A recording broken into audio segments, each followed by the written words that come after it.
What I want to do is just jump out into SSMS and show you how to graphically go through some of the steps involved with restoring a database, and then you can kind of get some hands-on with this in your own environment and kind of play around with it.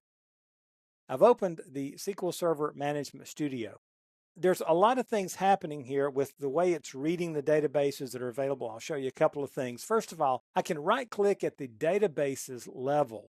Notice I can choose Restore Database or Restore Files and File Groups. If I restore Database, I want you to notice that the source can be databases, and it's going to basically look and see what's out there. It's pulling some of this information from the master database. There's an AdventureWorks 2012, DW 2014, one called MLTest2, and SSIS, this SQL Server Integration Services database.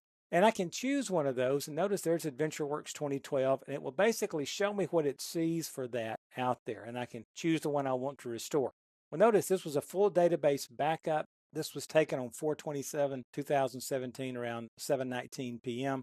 And you can see the size and the username who executed this. I can also just choose to look at the individual device. Now, this is where I can back up these databases in a specific location, so I can browse over here, and for files, I can add a location here. Okay, so I'll click on this, and notice it's looking in that MS SQL backup folder. And so right here, notice there's a ABC Company backup.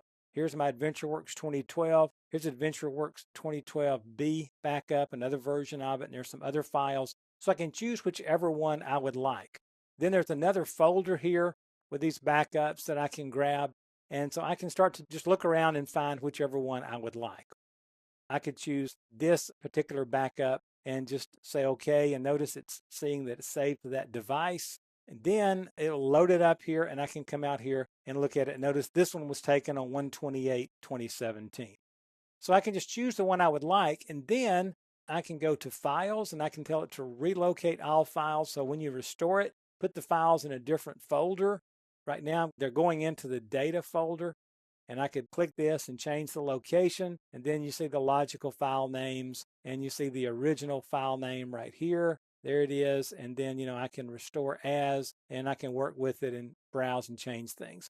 The options section is where you'll probably visit a few times. Notice that if there's a database already there, it's going to basically throw an error, so I'll have to tell it to override an existing database, and just check that. Then I can preserve replication settings, use the with keep replication transact SQL option, restrict the access for the restored database with restricted user. That basically is going to be administrators.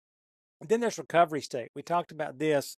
Notice with recovery state, this has to do with applying transaction logs. Well, notice we're saying restore the database with recovery, leave the database ready to use by rolling back uncommitted transactions, and additional transaction logs cannot be restored. Well, I can click this and choose Restore with no recovery, and this means leave the database non-operational. Don't roll back uncommitted transactions. Additional transaction logs can be restored. So if I've got transaction logs that I want to restore, I would use this, and then I would restore those transaction logs.